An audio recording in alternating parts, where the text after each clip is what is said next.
Ethics Untangled is brought to you by IDEA, the Ethics Centre at the University of Leeds. To find out more about IDEA, go to ahc.leeds.ac.uk/ethics. Epistemic injustice is a category of injustice relating to knowledge. For example, people who are members of certain marginalised or oppressed groups might find themselves excluded, silenced, misrepresented, or not taken seriously because of their membership of those groups. In an academic context, the theory goes, this leads to a distortion or impoverishment of certain fields of study. Orla Carlin, a scholar at the University of Leeds who also works in diversity and inclusion, is interested in how this works with regard to class. She argues that working class voices are underrepresented in academia, which leads to a vicious circle in which working class people find it more difficult to enter fields which are dominated by middle class voices, and thereby to shape those fields. Orla, welcome to the podcast. Thank you for having me.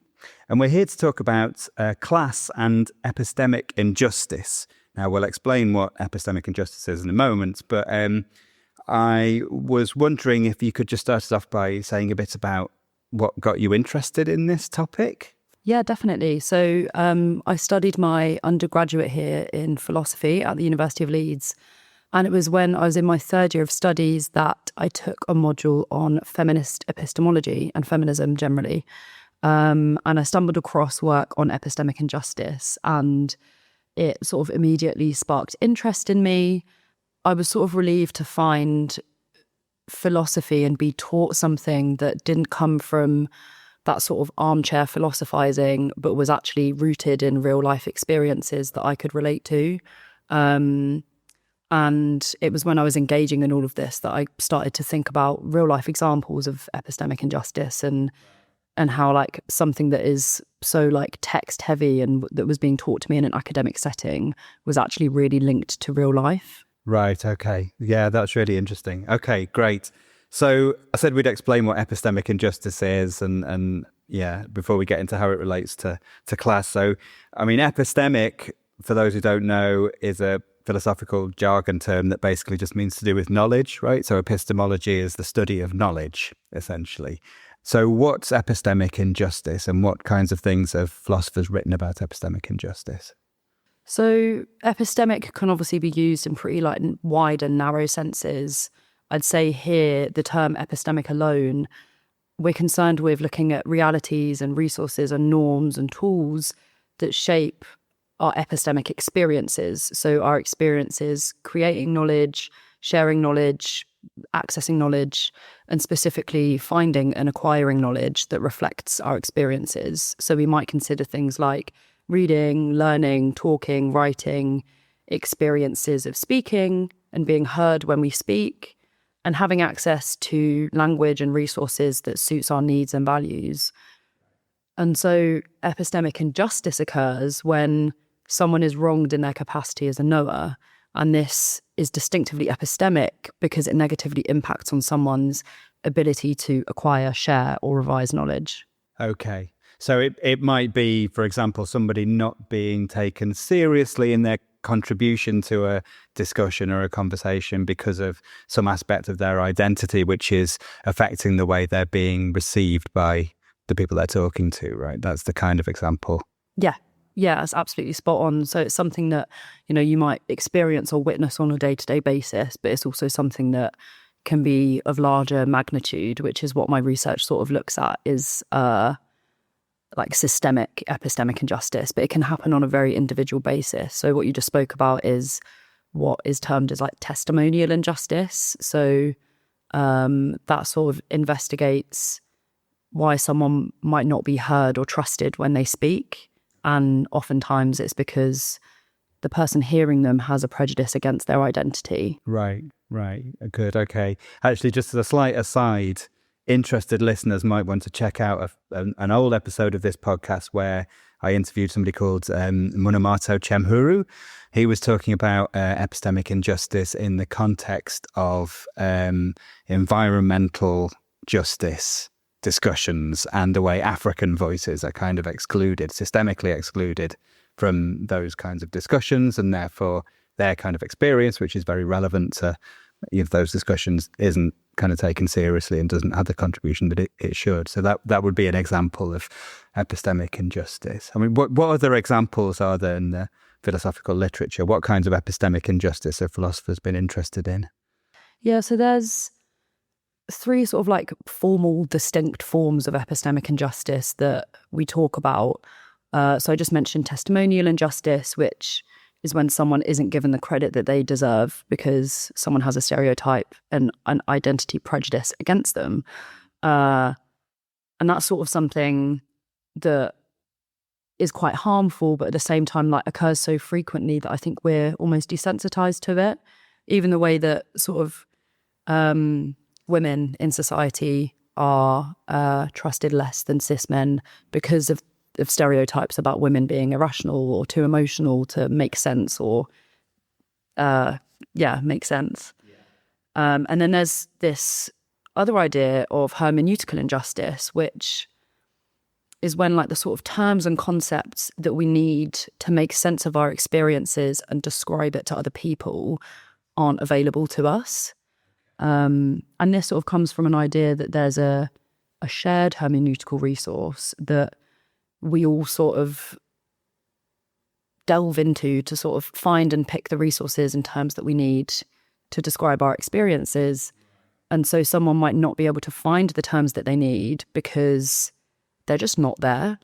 And that sort of is quite curious because it makes us question, like, why aren't they there? And like, who is in control of this resource that we all use and rely on to navigate everyday life? And so hermeneutical injustice sort of touches on why there might be gaps in that resource owing to like structural identity prejudices. Yeah. So if we consider like where those resources might come from, who dictates words in a very broad sense, we might think of people who work in research or law and politics and places like that. And oftentimes those places are overrepresented by dominant groups. And so if women of colour, for example, are underrepresented in those groups or in those knowledge creation fields, then it will be less likely that the terms that they need to describe their experiences are there because they're not being produced because the people aren't there, if that makes sense. That's really interesting. So the thought is, I mean, hermeneutical, what does hermeneutical mean? It just means kind of to do with the way concepts are described with language or something like that? Hermeneutics very loosely sort of means that, Yeah, okay. So the idea is that there are ways in which you might not be able to join in a conversation because you lack those linguistic tools. And it's not that you're it's not that you're lacking something which is just the only way of describing experience, right? It's a particular way of describing experience which has grown up within certain kind of power structures. And therefore, your exclusion from that, or one's exclusion from that, might be because you're excluded from those power structures or something like that. Yes, that's definitely one side to it. And there is also the side that I guess is quite difficult to articulate. So I might just give an example instead. So if we consider the term sexism, which emerged from second wave feminism in the 60s, before the term existed, women who were being discriminated against, for example, for being hyper emotional and irrational, wouldn't have had access to the term sexism because it didn't exist. And that would mean that women who were experiencing sexism were limited in their ability to make sense of that experience and describe it to others. And so that's another way in which the term that you need to describe your experience that is different to the dominant experience, the terms aren't there. And that's another way that hermeneutical injustice sort of comes about. That's kind of interesting. Okay, so again, I'm going to refer back to another episode of the podcast. So we had Heather Widdows, right, talking about the beauty ideal. And one of the things that she's tried to do is introduce this concept of lookism. So we have everyday sexism, and she says we should also have everyday lookism, which is like discrimination against people on the basis of the way they look. and that we should recognise that as a form of prejudice. I guess what she's trying to do there is to sort of address a hermeneutical injustice, right, by introducing this new vocabulary in order to give people the tools to express something which is, it's not like it's been brought into existence by that language. It's just giving people the language to describe something that already existed and was already significant for them. Yeah, exactly. That's like a perfect example. Great. Okay, brilliant. So we've got testimonial injustice and hermeneutic injustice. Can we say anything? So I think you've already kind of said a bit about how people might be harmed by epistemic injustice, but is there anything else you can say about that? Yeah, for sure. So there are two sort of like distinct ways that we can think about or dissect the harms that people might feel in response to epistemic injustice or face. And there are sort of primary harms, which are characteristic of the form of injustice that they have endured. And then there are secondary harms, which are the consequences of being subjected to that form of injustice, epistemic injustice. So to make that make sense, I guess I quite like to use an example that Fricker, who coined the term epistemic injustice, uses in her book. So imagine you're a woman in the 60s working in nuclear physics, and your boss is becoming increasingly inappropriate around you, you know, deliberately touching the small of your back or like touching his crotch when he looks at you. And it makes you feel really uncomfortable, and you become increasingly ill with stress. So you speak to your managers and you try to switch workplaces, but you're refused because you can't fully explain what's happening. So you quit your job. But then to get unemployment benefits, you need to be able to describe why you left your workplace. But the term sexual harassment, which is what you were experiencing, isn't a concept available to you or anyone at the time. So you claim personal reasons, but that claim is rejected, and then you can't access those benefits. So the primary harm here is that the terms and concepts that you need to describe your experience aren't available, and that's hermeneutical injustice. And this makes it hard for you to understand what you're going through and obscures your experience from collective understanding. And then the secondary harms are that because of all of that, you lose your job, you can't get benefits or financial support, and then you might lose your house or struggle for food. So the harms can go from sort of looking at the immediate, what happened when I experienced this, to this will mean really bad things for me. Yeah, material impacts on your life. Yeah, it definitely. could be very profound and sort of long-lasting. Yeah. Okay, great. And your suggestion is that there's been a bit of a neglect of a particular form of epistemic injustice, at least by philosophers, right? And it's epistemic injustice based on class, and that specifically working class people have been excluded and have been subjected to epistemic injustice in the kinds of way that you described. So before we get into kind of how that works, what do we mean by working class here? I know it's kind of difficult to actually come up with a definition which is going to include the right people and exclude the wrong people, but how are you defining working class in this work? Yeah, so you're right in that it's a pretty mammoth and difficult task, and it's sort of difficult to develop a definitive definition of working class. But essentially, I started by thinking, in light of the fact that there was this sort of exclusion of discussions about class-based epistemic injustice, I thought, right, okay, well, who are the people subjected to epistemic injustice in virtue of their class? And then I thought, okay, well, they're people from subordinated class groups. And then for the purposes of my paper and my research and making the points that I need to make, I needed to sort of identify one such group that are subordinated in virtue of their class. So I picked out working class because it's a sort of term that we all know and we can make sense of. But in order to sort of avoid throwing together a very like heterogeneous group of people, or presuming that all working class people share common features, I wanted to take an approach of defining working class relative to like structures. And so I sort of like to think of working class in the context of epistemology and epistemic injustice as a social collective rather than an identity-based collective. And I sort of argue that working class people are people who are positioned as working class because they're oriented in their actions towards objects or institutions like state schools, social practices like their use of language, whose meanings are defined by specific structures. And those structures might be things like capitalism or long-term austerity or stratified educational institutions. Yeah. And so taking a more like structural account of working class people avoids presuming that all working class people share common features or that membership of being working class determines someone's identity, and instead sort of pivots the definition to look at how people who identify or are working class share certain experiences of oppression, for example, or domination because of the way that they're positioned in relation to these structures. Okay. Right. So, I mean, presumably it isn't going to be the case that you're ever going to be able to identify kind of necessary and sufficient conditions for being working class, right? Because, you know, you said state schools there because there's plenty of middle class people go to state schools and so on.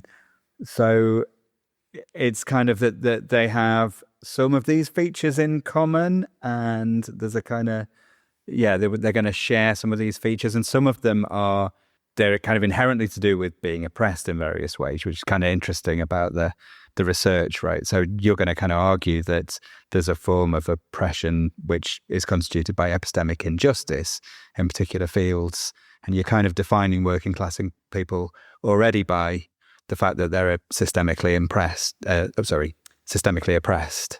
right? Is that circular? I mean, I don't think it is circular, but it might be worth kind of saying why it's not circular. Why you're not just saying, here's this group of people that I'm defining by being oppressed, and I'm arguing that they're oppressed, right? Yeah. No, so the point more is that working class people have a unique relationship with objects, institutions, and practices whose meanings are defined by structures that class privileged people don't have. Right. So that's the main difference, and like the sort of pull of using this structural account is saying working class people relate to these things in this particular way, oftentimes bad ways or oppressive ways, and class privileged people experience the same things in very different ways. Good. Yeah. Okay. Yeah, I get that. Yeah, absolutely. I think it kind of it gives a useful insight into, you know, why the experience of working class people might be different from that of middle class people or upper class people, I suppose. And, you know, the partly it is that kind of the systems and structures of society maybe are set up in a way to benefit people from certain backgrounds and not from others. And so you experience them as an outsider to some extent, rather than as somebody who's kind of, I suppose, you know, set up to expect that those things will work to your benefit. So it's something like that. Yeah, definitely. Right. I mean, the sort of idea is that members of the same series, so in our case, working class people, because they share that common social positioning, it results in similar kinds of knowledge about society's workings and similar routine experiences that are different and set that group aside from other groups, if that makes sense. Yeah, good. Okay, thank you. Right, so can you give some examples then of how working class people might be subjected to epistemic injustice in the kinds of ways that you've identified? Yeah, definitely. So, I mean, there are a plethora of examples that I could sort of discuss, from instances of class-based epistemic injustice in history or instances we see in the public eye in politics. For example, Angela Rayner came to mind when I first started thinking about class and epistemic injustice, or even in reality TV. I mean, I don't know if anyone remembers that program Benefit Street that Channel 4 produced, which sort of followed the lives of people who claimed benefits in Birmingham, I think it was. And it was just sort of littered with examples of exactly what I'm talking about, where people experienced epistemic injustice in virtue of their class. That was then broadcasted to the UK, and people were sort of consuming that, and that's really difficult. Yeah. But the sort of examples that I use in my paper and that I think are helpful to share are sort of much more stripped back and basic examples that I think highlight the harms and impact that come with epistemic injustice that's based on class. So, Like one example that I give is the testimonial injustice that occurs in recruitment. So if you imagine that, say, the class background of an interviewee is made obvious to a hiring manager through status markers like accent or clothing, and the hiring manager holds a prejudice against people from that class group. For example, they might think working class people are stupid, and that's because of the false conception that there is a correlation between class and intellect. So it could be that the interviewee has all of the qualifications needed for the role, but the hiring manager undermines their experience and intelligence and what they're saying in virtue of the fact that they have a sort of thick regional accent, for example, or they're not dressed appropriately. So in virtue of the hiring manager's prejudice against them, the interviewee is afforded a credibility deficit. And then because of that, the interviewee might not be offered the job. And so that's just one example of class-based epistemic injustice that is distinctive to their experience of being working class. Yeah. Presumably what might be going on in that kind of case is some kind of unconscious bias, right? Rather than that the hiring manager knows that they think working class people are stupid, right? Yeah. So it might just be that they're looking at the person who's dressed in a particular way and they're just thinking that's an inappropriate way to dress for the office.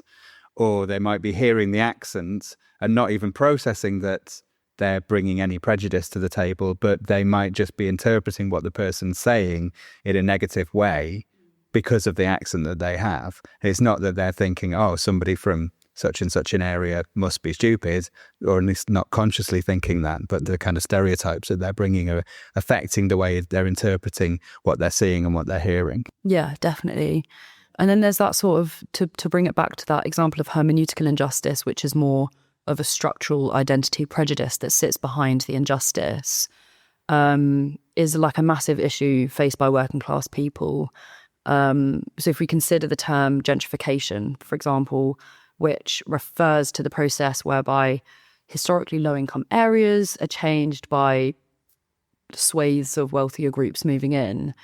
And the term was coined in 1964, but working class people in areas undergoing gentrification were obviously subject to its ramifications long before the term existed. And so without the term gentrification, working class people experienced hermeneutical injustice because the language or cultural framework to describe their experience during that process of urban redevelopment wasn't there. And it's interesting looking back at sort of news and general discourse, the experience of working class people weren't acknowledged in the dominant cultural narrative, which was instead celebrating the arrival of middle-class residents and new businesses and coffee shops and all of that sort of stuff. And this prevented working class people at the time from being fully heard or recognised. Right, okay. That's really interesting. So the kind of language in which these phenomena was being described were affected by power structures and by just the fact that the people who were creating that language by writing newspaper articles and so on were from a particular kind of background. So they were expressing their perspective on these phenomena in language which was kind of developing within, their kind of working structures and so on. Not doing so consciously, but they were excluding actually what turned out to be really important perspectives on the phenomena, and that's hermeneutic injustice because they just weren't able to describe something that was happening that was significant because the language wasn't there. Yeah, definitely. And my paper also sort of focuses on actually a third type of epistemic injustice that working class people are definitely affected by that we haven't yet discussed. So it's actually came about 5 years later than the other terms that we've discussed today. So Miranda Fricker was the one that termed the coin testimonial injustice and hermeneutical injustice. And about 5 years later, a philosopher called Christy Dotson noted that it's sort of not that correct to think of this shared hermeneutical resource as one resource that we all share. And she sort of pointed out that by assuming that we do have this one shared hermeneutical resource with all the terms and concepts, we actually fail to consider the alternative ideas, terms and resources that marginalised communities develop and use. So contributory injustice occurs when the hermeneutical resources developed by and used within marginalised communities aren't recognised by dominant groups. And so the ability of those communities to contribute to those epistemic resources is hindered. Your suggestion then is that this particular kind of epistemic injustice based on class, hasn't really had much of a hearing in the academic discussion of epistemic injustice. And I suppose actually here you primarily mean the philosophical discussion, right? We're both philosophers, and it might be that in other areas of academia this is getting more attention, but particularly in philosophy, which is where the term epistemic injustice originally originated, it looks like this is being neglected. Is that right? Yeah, definitely. Why do you think that is? Why do you think it's not getting the attention that other forms of epistemic injustice are?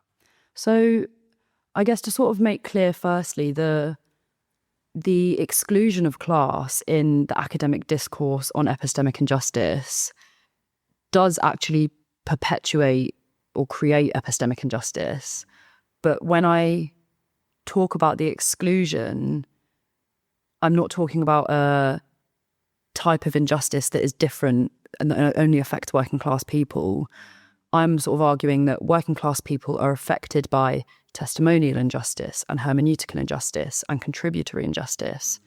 And in the discourse, when they're sort of proponents are sort of unpicking all of that, they use examples of how people are affected by these injustices in virtue of their race or their gender or their sexuality, but not in virtue of their class, which is really curious because people do experience epistemic injustice in virtue of their class. And it's really difficult that it's not reflected in the literature. And the injustice that the absence of that discussion perpetuates is, again, that hermeneutical injustice. So imagine you're a working class person, you discover this literature, you really resonate with a lot of it, but you actually don't see yourself reflected in it. So you can't really make sense of your own social experience of epistemic injustice that occurs in virtue of class, if that makes sense. Yeah. So you might be reading it and thinking, well, they're not talking about working class exclusion, so maybe that isn't the problem, and I don't understand why, but yeah. Yeah, definitely. Yeah. And so when sort of thinking about, well, why, like, where is class in this discussion of epistemic injustice, I guess one idea that sparks to mind is, well, maybe the people developing the literature on epistemic injustice aren't working class. And there is an underrepresentation of working class people in academia working as scholars. So maybe some people might suggest that class is omitted from the discourse because those writing on it have been unable or unwilling to question that part of their privilege. Or there's, the sort of idea that bringing class into discussions of oppression and these sort of intersecting experiences of marginalization that epistemic injustice stems from or comes out of, that by bringing class into that mix, it sort of reduces and undermines those other forms of oppression. And that's a sort of concern that comes from like traditional Marxism, which was a single axis class theory. And these are both really interesting ideas, but I actually think we should push further in that the omission of class in the discourse is pretty structural and persistent. And instead of sort of going, oh, well, it's because there's not enough working class people writing on it, I think we should be questioning why. Why aren't there working class people in academia? And what does that say about epistemic exclusion and injustice beyond this particular discourse in our broader epistemological landscape? Yeah, it's interesting what you say about the relevance of kind of the history of left-wing thought, I suppose, to this and Marxism and so on, because there's a way in which there's perhaps been a bit of a shift from kind of trad Marxist analyses of injustice towards more identity-based ones, or at least that's kind of how it's perceived in many areas of academia, if not elsewhere. And I suppose by kind of suggesting that we should focus more on class, there's a way in which you might be interpreted as trying to push back towards a more Marxist kind of lens, right? But that's not necessarily what you need to be doing, right? It's not that you're saying all these other identity categories aren't relevant or people aren't, experiencing injustice based on those categories. It's just that class is also a category which is important, right? So it's not like you're trying to say everything is about class, right? It's all about, the bourgeoisie versus the proletariat or whatever.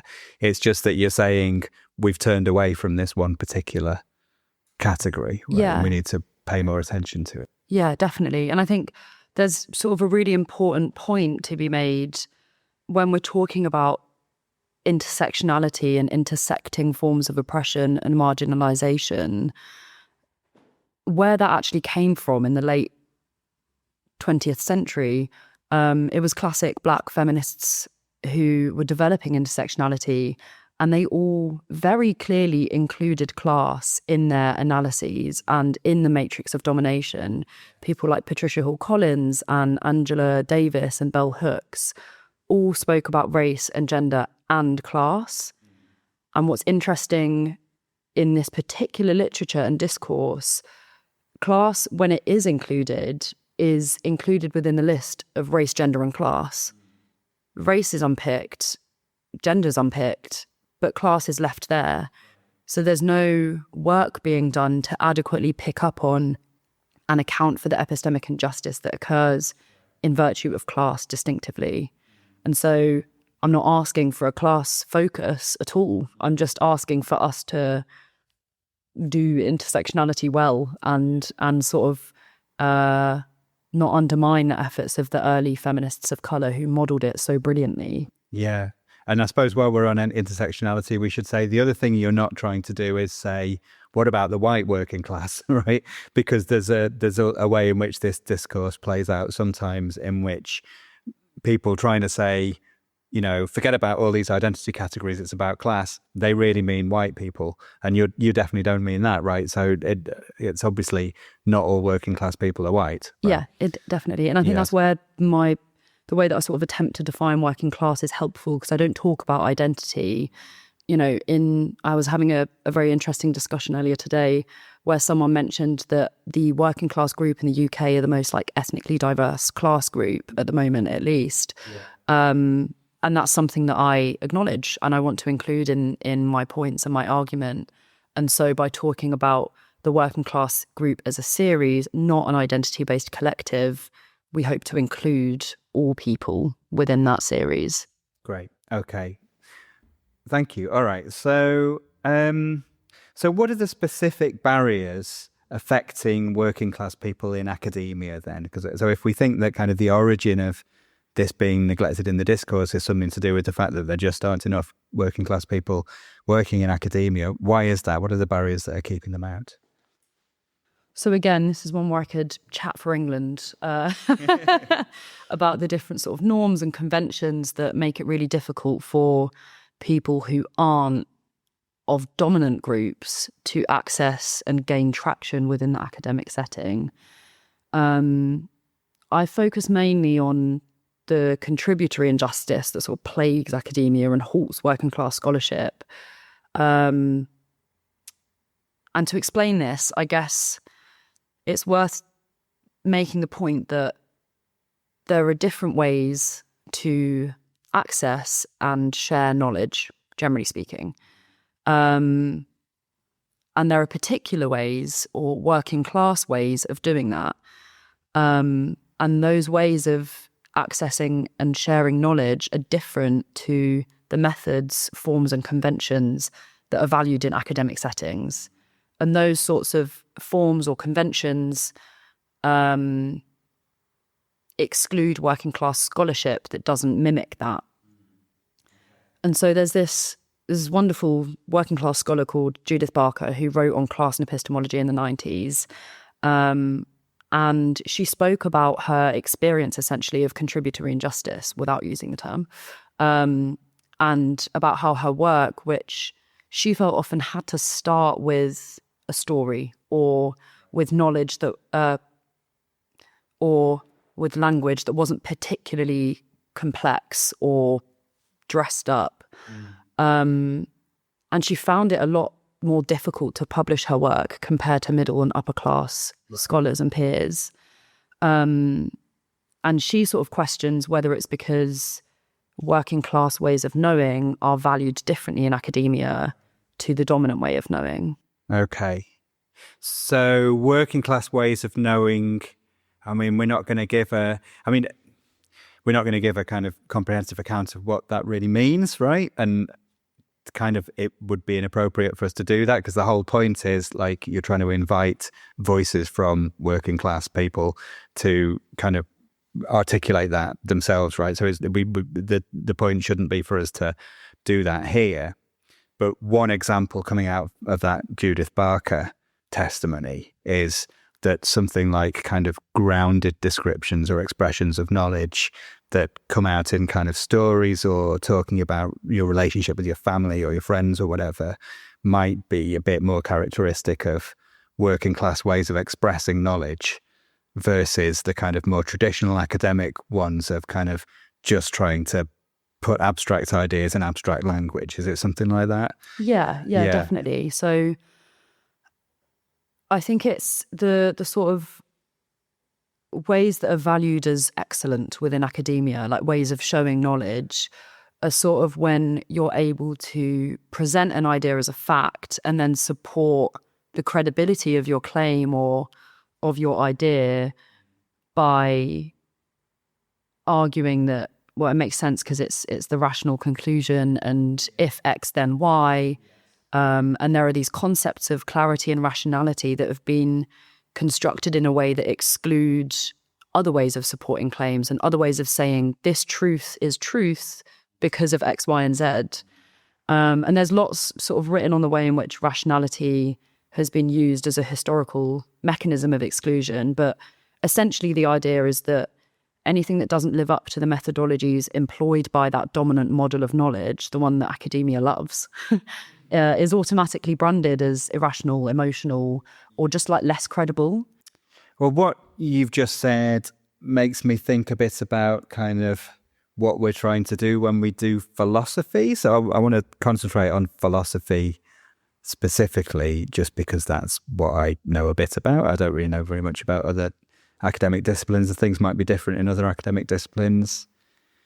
But I suppose one way of thinking about what you're trying to do when you're doing philosophy is you're kind of trying to transcend your own kind of specific experience and trying to approach something which is true universally, with the huge caveat that that's an extremely difficult thing to do, and that there are ways in which your conclusions might be kind of affected by your own sort of unique experience on it. But that at least that's what you're trying to do, right? You're trying to sort of go for objective truth, I suppose, in a way. And is there a worry that if what you want to do is kind of allow more kind of context-specific expressions of knowledge back into the discipline, you're kind of saying, well, we should allow, people telling stories to be recognized as a way of expressing truths, then you're kind of moving away from that sort of universalism, which is sort of, or at least, traditionally thought to be kind of inherent to the discipline itself and what you're trying to do with the discipline. Does that make sense? Is that something we should worry about here? I mean, it's definitely a concern that comes up, but I'd sort of draw on the work of a philosopher called Christy Dotson, who has a paper called How Is This Paper Philosophy? And essentially, she just sort of rips into the discipline and the culture of justification within the discipline of philosophy. And I think that's the issue. It's not about the objectivity of a truth. It's about the ways in which we're asked to justify our claim that that truth is an objective truth. And it's that like method and evidencing of things that we're saying are knowledge that is problematic because it excludes working class people or people from the global ethnic majority or women or any group of people that aren't of the dominant group, if that makes sense. So it's not that you want to kind of throw out the idea that there is some kind of truth that we're trying to reach for and that we all ought to be able to access, right? That's not what you've got in mind here. It's more that you would like different ways of accessing that truth to be recognised. Yeah, definitely. And different ways of sharing knowledge. So after you've accessed it and you've made sense of it, how do you share it? And I think we should be more open-minded about the ways that we receive knowledge from different people and honour it. And I think it sort of comes down to a sort of general democratizing and decolonizing of knowledge and the ways in which we accept knowledge as knowledge. Yeah, okay, good. Yeah. So what can we kind of in practice do as academics then to try and redress these barriers to inclusion of working class voices and ultimately to address the issues of epistemic injustice that you've identified? So I'd say the first and for me most obvious thing is to look at improving working class access to knowledge creation fields. And by knowledge creation fields, this sort of extends beyond academia and looks more broadly at areas like law, politics, research, business. And doing that requires us to sort of question the barriers beyond academia that might prevent people or make it harder for people with working class experience to navigate our broader epistemological landscape and access those fields or excel in education before higher education. If working class people more generally are better able to share their experiences and contribute to these knowledge creation fields, this will bring to the fore the sort of class-based epistemic exclusion that they've been facing and that we're missing understanding of. I also think it's important to sort of create and embrace resources that will give working class people the opportunity to understand their experiences and histories, given that there is a current gap in these resources. And also the creation of those resources, I think, will be really important in affording dominant groups the opportunity to acknowledge the importance of making change and taking action and of their vital engagement in that process. In my paper, for example, I sort of discuss some very tangible actions that we can take within the current system to work towards those objectives that I loosely spoke about. So firstly, we would correct the hermeneutical injustice that's being perpetuated by this omission of class in the discourse by integrating class. And that will allow people who are working class to read it and make sense of their experience. And then we can sort of look at exploring the development of working class frameworks within academia so that we're no longer asking people to fit a mould or follow conventions or exhibit their knowledge in particular forms that were actually designed to exclude them. And I think it's really important that in order for that framework to be accepted within academia, that dominant groups are very engaged in that work.